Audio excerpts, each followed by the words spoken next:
Bienvenidos al curso de lectoescritura, adscrito al programa Vamos para la Universidad. Me encanta tenerlos aquí. Ay, denme un segundito. Es que por acá tenía este audio cerrado. Ahora sí, bienvenidos al programa Vamos para la Universidad. Me encanta tenerlos aquí. Mi nombre es María Isabel Mesa y los estaré acompañando en esta sesión en la que hablaremos acerca de los textos informativos. Ya habíamos hablado de los modos del discurso y nos dimos cuenta que son 5.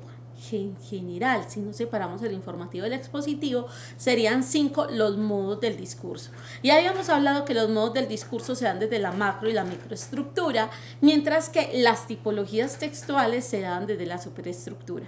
Y habíamos también hablado que está el modo de discurso argumentativo, expositivo informativo, narrativo, descriptivo, y también uno que muchas veces ignoramos. Ese último sería el predictivo, un modo del discurso predictivo. Más adelante lo vamos a ver también en las tesis, por ejemplo, para los textos argumentativos, tesis predictivas. Y les había también contado que la tipología textual se refiere o la podemos identificar desde la macroestructura de un texto. Cómo está organizado ese texto, podemos allí identificar y qué modo del discurso maneja, por ejemplo, un texto informativo. Entonces nos vamos a dar cuenta que un texto informativo describe, que un texto informativo expone, que un texto informativo informa. ¿Y qué son las diferencias entre exponer e informar, que hay como una línea muy delgada? Entonces hoy vamos a hablar un poco de eso. Les doy un saludo muy especial a todas las personas que están conectadas en vivo y también los que están en diferido, los que nos ven por YouTube, los que nos ven por live stream, los que nos ven por allá, la profe o el profe que grabó un CD, que grabó una memoria de la clase.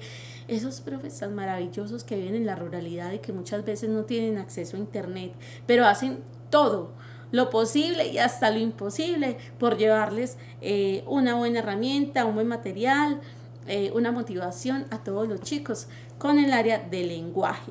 Un abrazo muy especial para la institución educativa Luis López de Mesa en Guadalupe, con la profesora André, también al profesor Wilson en Porcecito Santo Domingo, la institución educativa Doradal, con la profesora Doris. Ve, mira, Doradal, Doris, bueno, ahí está. La industrial en Santuario, profe Noralis. Qué rico saber que usted nos ve y que comparte con sus estudiantes. Un saludo para la industrial, entonces, para la Francisco Abel en San José de la Montaña, que me encantó esa institución educativa, la profesora Lady. También en San José de Venecia, con la profesora Marta Sofía, el profesor Hermídez en la institución educativa Piamonte, la profe Adri en Salgar. Profe Adri, yo creo que voy muy pronto, como para el 15, 16, pues, de este mes. En San Rafael en el Iconio, un saludo muy especial para la profesora Sandra en Campamento, la profesora Nancy Mesa, la profesora Luz Lady, que en estos días me habló: profe, hola, aquí estoy con mis estudiantes. Un abracito para Luz Lady, la profesora María Rengifo, la profesora María Consuegra, la profesora Carmen, también la profesora Elodia, el profe Fabián, la profe Noelia, Marlene Fernández, profe Marlene, con tanto cariño que la recuerdo. La procesa Delgado también, con la profesora Adriana Artilio Ospina, que es espectacular. Y la profesora Johanna en la tierra de mi abuela, Maceo. Después de esta super saludatón, ahora sí vamos a empezar. Ahora sí vamos a empezar con el tema. A ver, ahora sí. Pongo aquí mi super lápiz. Ustedes saben que no puedo ir sin rayar. Mejor dicho, allá de Sarlina Marcela, sí, la profe no puede ir sin rayar, allá en el Jordán. Bien, chicos, vamos a ver los textos informativos, expositivos. Por lo general, juntamos esas dos tipologías textuales porque hay una línea muy delgada entre lo informativo y el expositivo. Sabemos entonces que el informativo lo que pretende dar más datos. Ambos modos del discurso son referenciales, cumplen una función referencial. Ambos modos del discurso describen, informan, explican. Entonces hay ahí como un borramiento, se desdibuja un poco la línea, por eso se pone informativo expositivo. Obviamente lo ideal es que podamos identificar la tipología textual y el modo del discurso. Recuerden que son cosas diferentes. Bien, y las partes que componen un texto informativo. Vamos a ver la agenda, vamos a ver primero un video que es el fracking. Muchachos, ese tema tan actual en Colombia. El fracking. ¿Qué va a pasar con eso? Aquí está nuestro muy amado presidente que quiere, a ver, ahí, como quien no quiere la cosa, dijo que no, luego que sí, luego que no, luego que bueno. La ministra de Minas, como que sí, entonces hágale presidente, yo lo convenzo, ahí está. Vamos a ver qué es eso de fracking. Y vamos al contenido y luego a una noticia modelo, claramente, como quien dice, el texto estrella de la tipología informativa son las noticias. Entonces vamos a mirar una noticia que es del año pasado, que se llama La Amazonía colombiana tiene los mismos derechos que una persona. Y aquí faltaron unas comillitas. Es muy interesante esta noticia porque pensamos que no, que el Amazonas está por allá muy lejos y que no nos afecta, pero chicos, el Amazonas es el pulmón de América Latina y es súper importante. Bien, ahora luego lo ideal es que ustedes tomen una noticia ya después, allá en su profundización, y analicen cuáles son las partes de la noticia, cuáles son esas características que la hacen informativo, expositivo a esa noticia o esa tipología textual. Vamos entonces a mirar. Antes teníamos este video, pero no, me gusta es este, sobre qué es el fracking. El fracking, ahí está, que es como de fracturación. Vamos a ver cómo es que se está dando esto en Colombia, porque vemos el fracking como una cosa muy peligrosa. Y los que ven Los Simpson, por ahí hay un capitulito sobre el fracking, para que se lo vean, lo buscan en internet. Entonces, miren chicos, que esto ya no es algo por allá. Esto es algo real, cercano. Vamos a ver qué pasa con esto y vamos a ver cómo se manejan los discursos en este video. Por aquí me vengo, miren que esto lo saqué, está en YouTube y lo montó Magic Markers el 2 de agosto del 2015. Imagínense, ¿hace cuánto se está hablando de fracking en Colombia? Ya estamos a 2019, ahí va. Entonces uno dice, bueno, sí, hace bastantico tiempo, pero en realidad, ¿en qué consiste? Vamos a verlo, chicos. Voy a cerrar el micrófono para que no se escuche doble.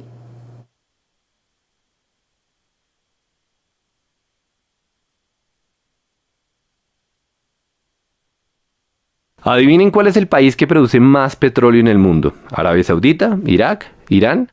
Ninguno de los anteriores. Con 13 millones de barriles al día, el mayor productor es Estados Unidos. La coronación es reciente y es una de las razones por las que se ha caído el precio del petróleo. Estados Unidos está comprando menos porque está produciendo mucho más. Y todo esto tiene un responsable: el fracking. ¿Qué es el fracking?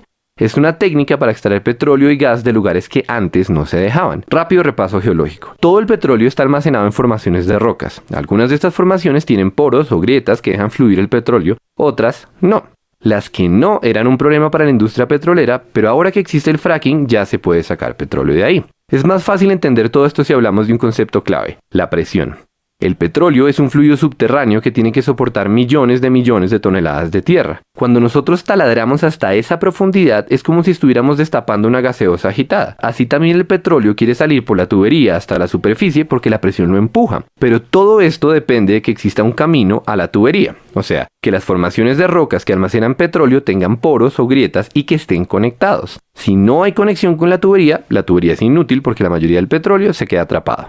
Pues bien, resulta que ahora podemos fracturar las rocas para crear nuestras propias grietas. Eso es el fracking, que formalmente se llama fracturamiento hidráulico. Lo de fracturamiento ya se entiende, y lo de hidráulico es porque se utiliza agua a presión para romper las rocas, agua y arena. Pero la historia no termina ahí.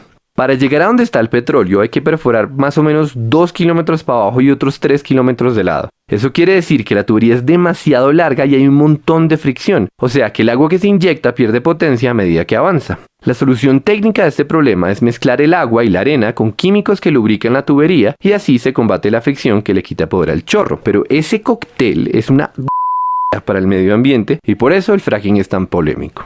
Para ser claros, no es que los pozos convencionales sean amigables con el medio ambiente, es que el fracking es peor. Básicamente estamos contaminando grandes cantidades de agua para romper rocas y buena parte del agua sucia que metemos se devuelve a la superficie todavía más sucia porque esas rocas tienen metales pesados y compuestos radioactivos. La contaminación es tanta que ya no es posible tratar el agua para hacerla potable. O sea, esa agüita se perdió y para siempre. Entonces, ¿qué se hace con el agua sucia? Lo usual es que la entierren muy profundo, el equivalente industrial a meter mugre debajo de la alfombra, pero hay un problema, o más bien varios. Resulta que en el subsuelo existen reservas de agua potable y si el agua sucia del fracking llega a mezclarse con ellas, tenemos un desastre ecológico tremendo. Por supuesto, la industria petrolera y los que ponen las normas toman un montón de precauciones para que no ocurra esto. Por ejemplo, los pozos tienen un revestimiento de cemento y tuberías adicionales con el objetivo de evitar que el agua contaminada se filtre hacia otros lados. La pregunta es si estas medidas son suficientes y esa pregunta es particularmente relevante en Colombia, teniendo en cuenta que las normas se basan en estudios que fueron hechos en Estados Unidos y acá la geología es diferente y poco estudiada. Mientras que en Estados Unidos las reservas de aguas subterráneas no pasan los 400 metros de profundidad, en Colombia ya extraemos agua potable a 1500 metros. Esa diferencia hace más asustadores dos de los tres problemas que tiene el fracking. Problema número 1. Las grietas causadas por esta técnica recorren el subsuelo de forma impredecible. Eso quiere decir que corremos el riesgo de conectar los yacimientos de petróleo y el agua contaminada con otras fuentes de agua. Problema número 2. El casing, o sea, la capa de protección para la tubería, solo llega hasta cierta profundidad, es decir, que el agua contaminada se puede filtrar por debajo. Y problema número 3, el casing es una solución temporal. No se sabe qué pasa después de muchos años de desgaste en la estructura y ya existen varios ejemplos de pozos en los que se comienza a filtrar el agua sucia. Y entre paréntesis, también se ha hablado de la asociación del fracking con el incremento de temblores, pero se argumenta que en los pocos casos en los que ocurre las magnitudes son despreciables. Ahora bien, dicho todo eso, es importante saber que hay más de 1 millón de pozos de fracking en el mundo, y ese dato es muy diciente. Nos dice que las consecuencias negativas del fracking teóricamente se pueden controlar, por lo menos a corto plazo, y también nos habla del rol protagónico del petróleo en la economía. Es que son 1 millón de pozos aumentando las reservas mundiales, y la cifra va creciendo. Lo que nos trae de vuelta a Colombia. Colombia, que está por encima del 85% de los productores de petróleo del mundo. Colombia, cuya economía depende en buena parte de esta industria, pero también Colombia, la que solo ha explorado 9 zonas en lo que va de este año porque cayó el precio del petróleo y por tanto cayeron las inversiones. Para bien o para mal, esta es una industria a la que pertenecemos y tenemos que tomar decisiones. Es claramente un problema de costo-beneficio. ¿Vale la pena asumir el riesgo de que se debilite el sector petrolero? O, dicho al revés, ¿será que vale la pena asumir los riesgos del fracking? La respuesta no es fácil y no queremos decir que la tenemos, pero conviene aclarar una última cosa. Como el fracking es mucho más costoso y como el precio del barril está tan bajito y como la industria petrolera en Colombia está alicaída, se está hablando de incentivos tributarios para el fracking. O sea, el país recibiría menos plata usando esta técnica que usando la tradicional. Entonces, de nuevo, ¿vale la pena? Chicos, ¿qué tal? Vamos a analizar entonces. Miren, es muy importante que aquí hay una introducción, ya vimos los párrafos de introducción. Hay una introducción con definición. ¿Qué es el fracking? ¿Qué es el fracking? Esa es una introducción con definición y nos vamos dando cuenta que el fracking es algo complicado. Nos están informando cuáles son las características. Vamos a ver. De nuevo con mi super lápiz. Miren, nos brindan datos concretos. Cifras. Nos definen. Pero también hay algo importante. Esta información nos la brindan como indicación o tenemos unos párrafos, unas partes del discurso en el caso de la oralidad con problema-solución. O planteamiento de problema. Que al final no se plantean soluciones, sino que se apela al lector o en este caso al televidente o, ¿cierto?, al cibernauta. Ahora, hay varias funciones del lenguaje dentro de este discurso. Por favor, profesores de lengua castellana, español, vamos a repasar las funciones del lenguaje.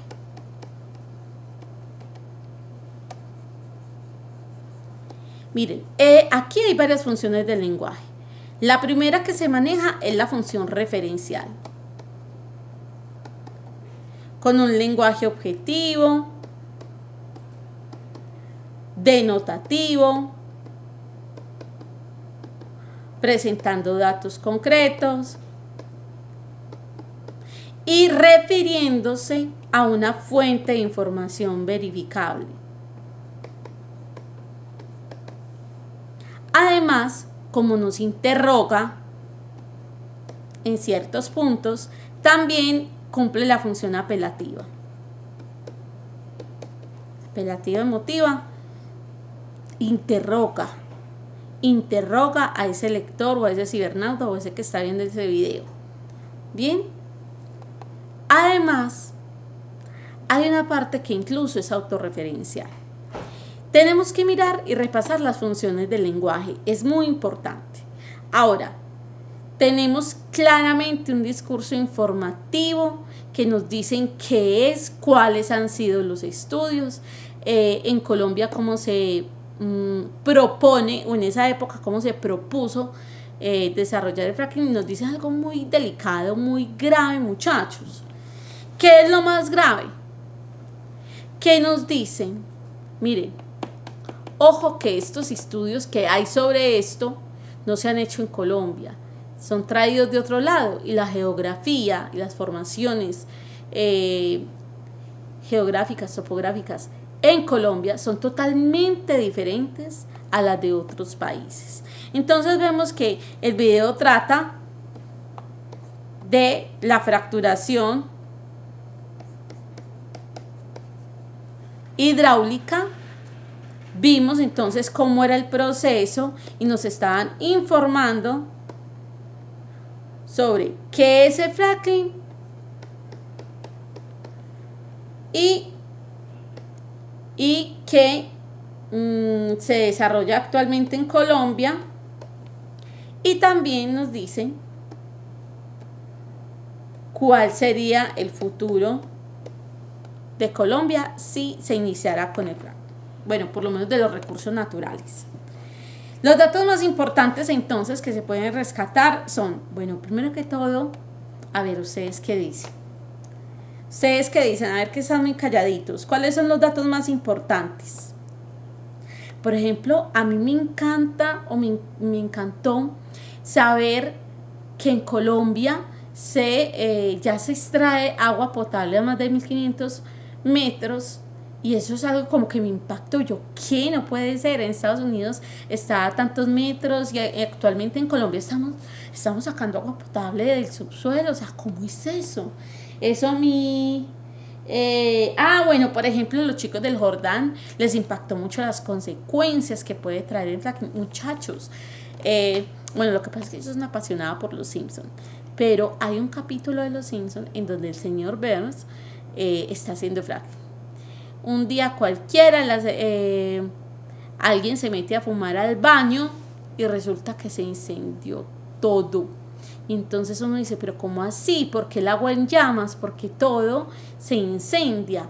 Pues claro, es que hay una contaminación muy, como decimos coloquialmente, muy tesa del agua. Entonces miren, chicos, que hasta en las caricaturas, o sea, hay un montón de cosas alrededor, de informaciones alrededor que pasamos por alto, que son importantes.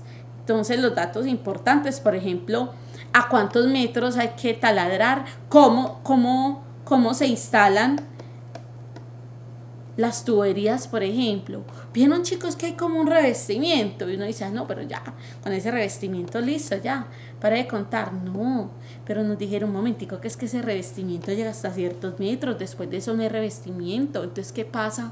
Al contrario, entre más profundo se perfore, menos revestimiento va a haber. Entonces, ¿qué va a pasar ahí? Otro dato importante que nos dieron es que imagínense, esa agua nunca se recupera, jamás vuelve a ser potable. No se puede hacer tratamiento de aguas residuales de ese proceso. Muchachos, eso es, yo creo que también súper impactante.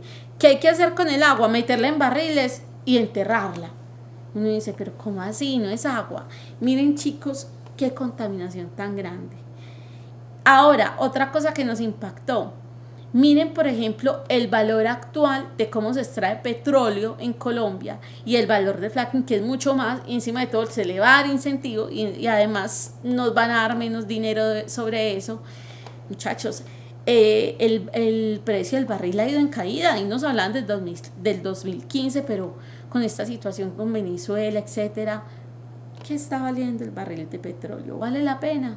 ¿Vale la pena? Interpelaban, apelaban a esa conciencia de las personas que veían este video. Muchachos, ¿qué tipo de texto podría expresar la información que se presenta en este video? Hay dos tipos de texto con los que podríamos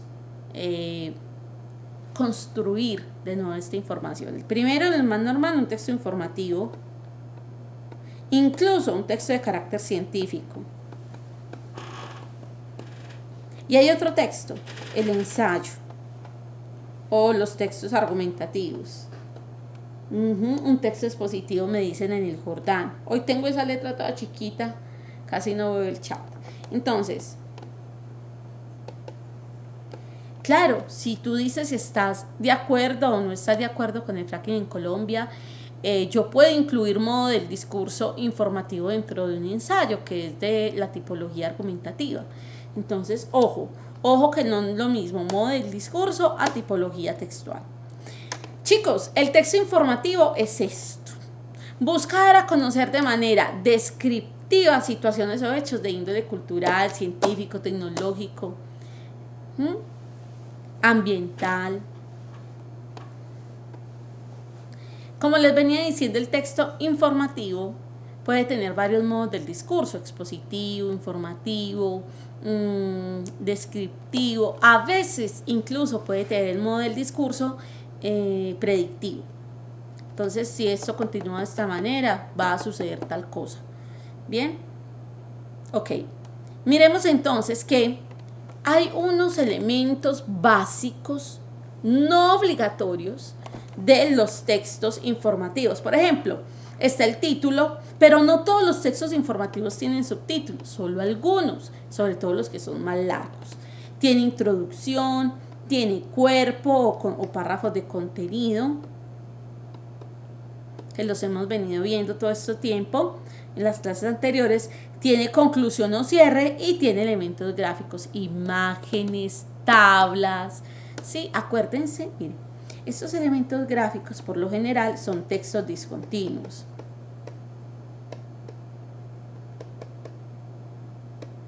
Estos textos discontinuos son las gráficas, las imágenes, las infografías,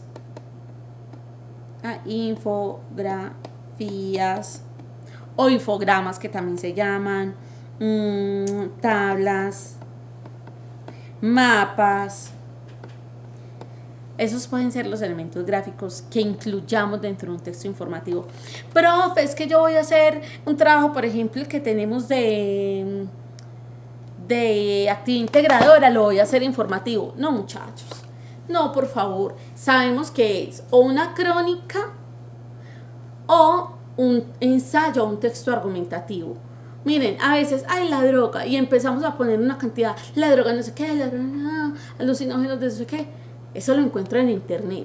Lo que yo no encuentro en internet es qué piensa Samantha, qué piensa Carolina, qué piensa Viviana, qué piensa Adriana, qué piensa Lina Marcela, qué piensa Geraldine, qué piensa Yulisa, qué piensa Yesenia, qué piensa Miguel Ángel, Santiago, Juan Pablo. Eso yo no lo puedo encontrar en internet, eso es lo que me interesa o nos interesa a los profes, ¿cierto? Lo informativo, eso se menciona un poquitico, 2, 3 renglones, 4 máximo, ya. Y el resto tiene que ser usted hablando, su voz. ¿Listo? Algunos ejemplos del texto informativo es la noticia. La crónica, acuérdense que la crónica puede ser informativa o histórica. Incluso hay algunas crónicas literarias. ¿Sí?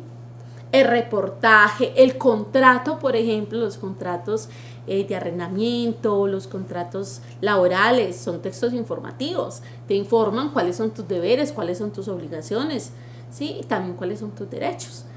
El acta, la hoja de vida. Imagínate, la hoja de vida es un texto informativo, aunque a veces son textos discontinuos. Los formularios, por ejemplo, corresponden a unos textos discontinuos. El informe, el manual, la enciclopedia, todos esos son textos informativos. Vamos a leer entonces esta noticia que se llama La Amazonía colombiana tiene los mismos derechos que una persona. Y pensemos chicos, la diferencia entre una noticia y una crónica. La noticia tiene un lenguaje objetivo, tiene un lenguaje denotativo. ¿Qué más? Nos da datos concretos. La noticia nos expone. Bien, pero aquí también tenemos un asunto importante. La crónica, que viene de cronos, que es tiempo. Ah, bueno, por acá me dicen, profe, también informa. Claro, informa. Gracias. Informa, muy bien, los del Jordán. Sí, los del Jordán. Mire, crónica viene de cronos, del tiempo. Entonces es una cantidad de acontecimientos que se dan en un tiempo determinado. A veces, no siempre trae el lenguaje objetivo. Y maneja un lenguaje estándar o coloquial. Depende de dónde salga esa crónica. Si sale en el Q, es coloquial. Si sale de colombiano, de pronto es más estándar. Bien, miremos que la crónica también puede utilizar datos. Y de pronto también puede informar. Recordemos que hay crónicas informativas, literarias, históricas. Entonces miren chicos que la noticia está más hacia lo informativo, tiene más discurso informativo expositivo, mientras que la crónica puede tener más discurso narrativo, contar unos hechos o acontecimientos en un tiempo, un lapso de tiempo determinado. Miremos aquí, identifiquemos las partes del texto. ¿Qué parte es esta? Por ejemplo, ya habíamos visto que, y le hablé de los textos discontinuos. Claramente esto es una imagen.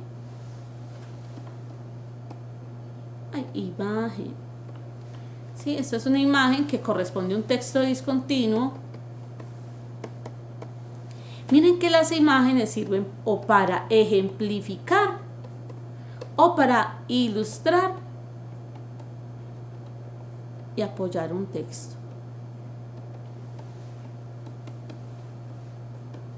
Un texto continuo, ¿no? Porque eso ya corresponde a un texto, nosotros leemos la imagen. Miremos entonces. Ahí tiene, aquí, ¿qué es? El título. La Amazonía colombiana tiene los mismos derechos de una persona. Ojo, que como les había dicho, el título tiene mucho que ver con la idea central. ¿Cuál es la idea central? A veces la idea central se la dicen desde el título. ¿Sí? Ojo. Claro, este es el gráfico, la imagen. Y esto se llama pie de imagen. O descripción de imagen. Imagen. imagen o descripción de imagen. Descripción de imagen. Ahí está. Dice, con esta decisión, la región de la Amazonía, al igual que los ríos, que el río Atrato, es sujeto de derecho. Ah, el río Atrato también. Sí, ese es el... No, eso no es pie de página. Qué pena con ustedes. Es pie de imagen. ¿Sí? Ahora aquí, redactado por... Miren que aquí no hay un autor. Puede que hubiese sido el caso de un autor. María Fernanda tal, no, pero en este caso se llama Redacción Judicial del Espectador. Esto fue publicado el 5 de abril. Ahí está el autor y la fecha de publicación. Dice, miren muchachos, a esto, que es como lo que viene después del titulito, que es como una cosita cortica, que muchas veces lo ponen en bastardilla o cursiva que llamamos. A eso se le llama copete, pero generalmente también se le llama bajada. Bajada, ¿sí? Se le llama copete, que es lo que se encuentra bajo el título, que es una síntesis importante del texto. La Corte Suprema de Justicia emitió una sentencia histórica contra el cambio climático en Latinoamérica. Según la decisión, la región es ahora sujeto de derechos, tal como el río Atrato, y la presidencia y entidades regionales deben actuar de manera urgente para protegerla de la deforestación. Miren chicos, no sé por qué se me vino a la cabeza, a lo mejor porque cuando voy leyendo me preocupan mucho las pausas. Nosotros por lo general leemos o leíamos así: la Corte Suprema de Justicia emitió una sentencia histórica contra el cambio climático en Latinoamérica. Según la decisión, la región es ahora sujeto de derechos, tal como el río Atrato. Y es como si pusiéramos punto en cada uno.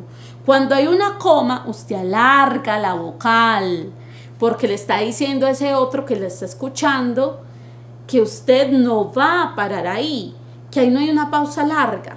Dice, la Corte Suprema de Justicia emitió una sentencia histórica contra el cambio climático en Latinoamérica. Pausa. Según la decisión, mire, alargo la última vocal. Según la decisión, la región es ahora sujeto de derechos, tal como el río Atrato. ¿Sí ven? Alargo la vocal, incluso a veces la última consonante, cuando hay coma, porque derechos, tal como el río Atrato. Y la presidencia, no, si ahí no tiene punto, usted tiene coma, alargue, dígale al que lo escucha que usted va a seguir, ¿sí? Tal como el río Atrato. Y la presidencia y entidades regionales deben actuar, ¿sí? Actuar. Tal como el río Atrato y la presidencia, entidades, ahí está.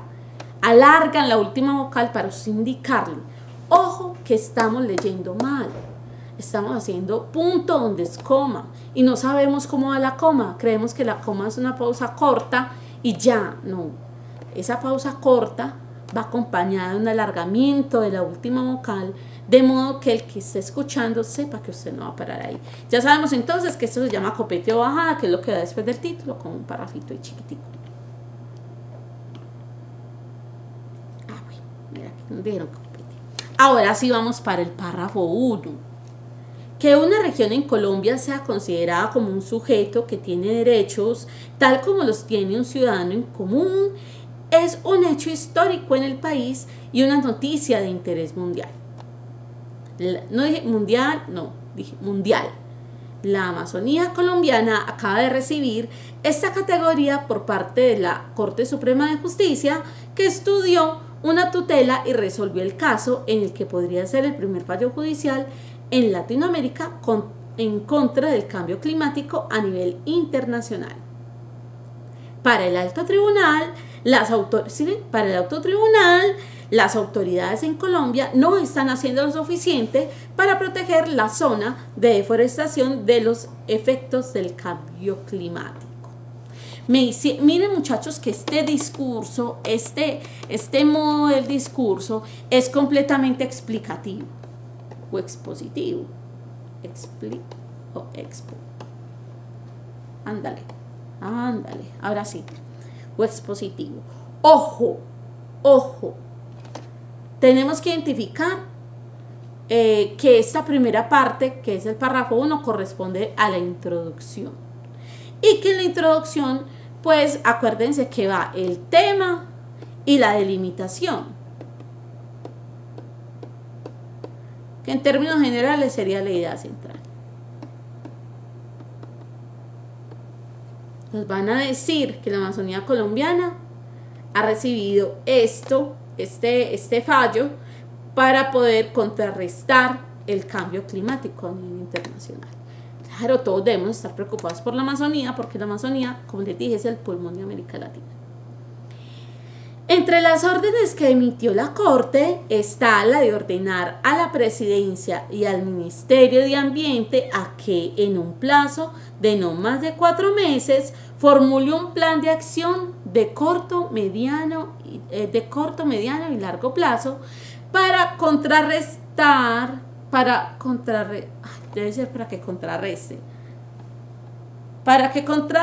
la tasa de deforestación en la Amazonía, en donde se haga frente a los efectos del cambio climático. Asimismo,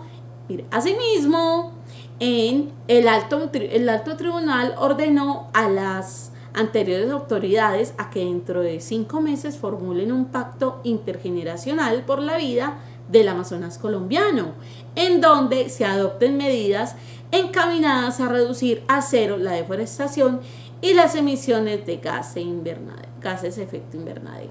Miren que aquí me plantean un problema, ¿sí? Y este es el primer párrafo de contenido o cuerpo. Vamos para el párrafo 3.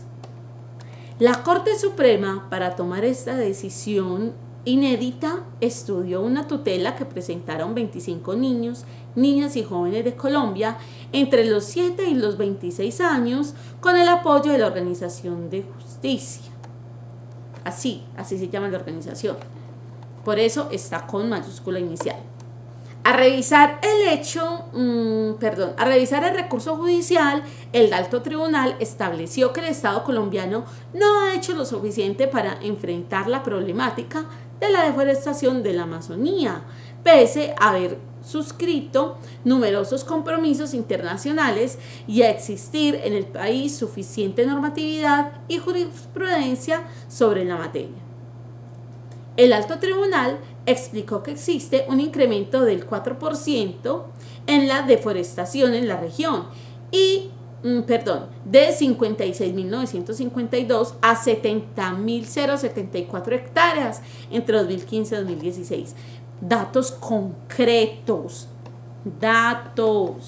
aquí dice patos, datos, cifras concretas, me informan.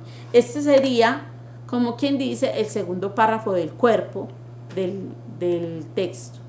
Y creo que esta también es el cuarto párrafo, pero es el tercero de los párrafos de contenido. Mediante un comunicado de prensa,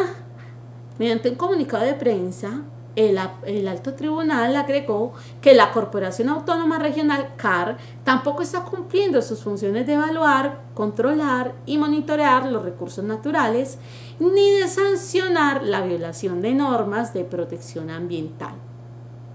La decisión ampara a toda la región de la Amazonía que ha vivido los efectos de la deforestación en departamentos como Amazonas, Caquetá, Guaviare y Putumayo. La Sala de Casación Civil, al tomar esta decisión, se basó en la postura que tomó la Corte Constitucional en abril del 2017, cuando declaró que Río Atrato es sujeto de derecho. Volvemos y vemos que es un texto explicativo expositivo, un modo del discurso dentro del texto informativo. Entre otras decisiones que emitió la Corte Suprema está la de ordenar a todos los municipios de la Amazonía colombiana actualizar e implementar en un plazo de 5 meses los planes de ordenamiento territorial que deberían contener un plan de acción de reducción a cero de la deforestación en su territorio, el cual abarcará estrategias medibles de tipo preventivo, obligatorio, correctivo y pedagógico dirigidas a la adaptación del cambio climático. Para el Alto Tribunal es claro que en este proceso para reducir la deforestación es fundamental que exista un trabajo en conjunto entre las autoridades, comenzando por la presidencia hasta las corporaciones que viven a diario las repercusiones del cambio climático. También muy explicativo, expositivo. Vamos para la conclusión, el último. Miren que hay un conector que me dice, por esta razón, aunque me podían decir, para finalizar, la Corte Suprema, sí, pero dice, por esta razón, es decir, por todo ya lo he explicado, la Corte Suprema ordenó a la Corporación para el Desarrollo Sostenible del Sur de la Amazonía, Corpo Amazonía, a la Corporación para el Desarrollo Sostenible del Norte Oriente Amazónico, CDA, y la Corporación para el Desarrollo Sostenible del Área de Manejo Especial, La Macarena, Cormacarena, que realicen en un plazo de 5 meses un plan de acción que contrarreste mediante medidas policivas, judiciales y administrativas los problemas de deforestación informados por el IDEAM. De manera urgente, el Alto Tribunal ordenó que en las 48 horas siguientes a la notificación de su fallo, quienes están involucrados en este asunto cumplir sus órdenes. Esto fue recuperado del Espectador. Y miremos entonces un texto muy explicativo, con unos datos concretos en cierta parte. Bien, y este sería el cierre. Tenemos que, y la bibliografía, que en este caso es la cibergrafía. En este caso es importante, chicos, preguntarnos, primero, ¿qué problemas sociales y ambientales han sido detonantes para esta toma de decisión? Claramente la deforestación acelerada que se han dado en los últimos años. Y no solamente eso, sino el reproche o el reclamo, la solicitud que hicieron niñas, niños y jóvenes en su debido momento. Veamos entonces, ¿cuál es la idea principal del texto?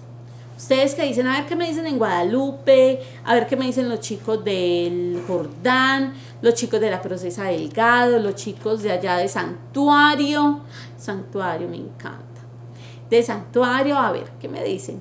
Chicos, hay que mirar que la idea principal entonces es mostrar, o es decir, las razones o el por qué el río Amazonas es considerado como una persona, con iguales derechos que una persona. Entonces, ahí está. ¿Ustedes consideran que la decisión que tomó la Corte Suprema de Justicia es la adecuada? Realmente me parece que sí. ¿Ustedes qué piensan? A mí me encanta, porque en realidad nosotros estamos invadiendo los espacios, tenemos un crecimiento demográfico acelerado, y estamos invadiendo los espacios que mal que bien han delimitado los animales, ¿cierto? La naturaleza. Entonces no nos sentimos como huéspedes, sino como los dueños de la casa. Y resulta que no, nosotros somos los huéspedes. Entonces me encanta esta decisión. La cosa es que sí la cumplan y que esas corporaciones estén verdaderamente comprometidas y allí no exista la deshonestidad, la corrupción, que lastimosamente ese es el cáncer de nuestra América. Esa es la herencia que los españoles nos dejaron. ¿Se acuerdan?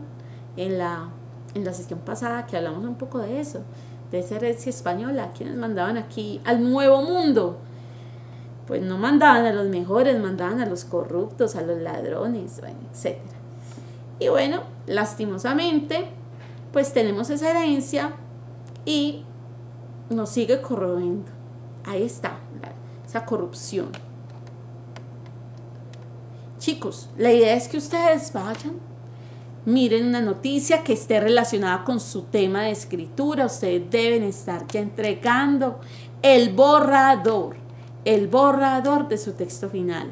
Recuerden que no son textos informativos. Pueden entregar o un texto argumentativo o una crónica, ya sea literaria o una crónica histórica. Recuerden, chicos, que es importante mirar las noticias e identificar los modos del discurso que tiene la noticia, y no solamente eso, sino las características propias. Bien, ha sido todo por esta sesión. A mí me encanta tenerlos aquí. Un saludo muy especial para el profesor Yamir en el Jordán, para la profesora Adriana Matilde, para la profesora Adri en Salgar, para los chicos que están en esas instituciones educativas tan alejadas, y para esos profesores que hacen todo para que esta herramienta que se llama Vamos para la Universidad llegue a ellos. Bien, ahora sí, el que muchos se despiden no se quiere ir. Yulisa, Yesenia, Miguel Ángel, Santiago, un abrazo para ustedes. Alina Marcela, también por todo el apoyo y toda la ayuda que siempre brinda como monitora, creo que la monitora actual del profesor Yamir en su curso de Español y Literatura. Un beso, un abrazo, hasta una próxima oportunidad. Chao, chao.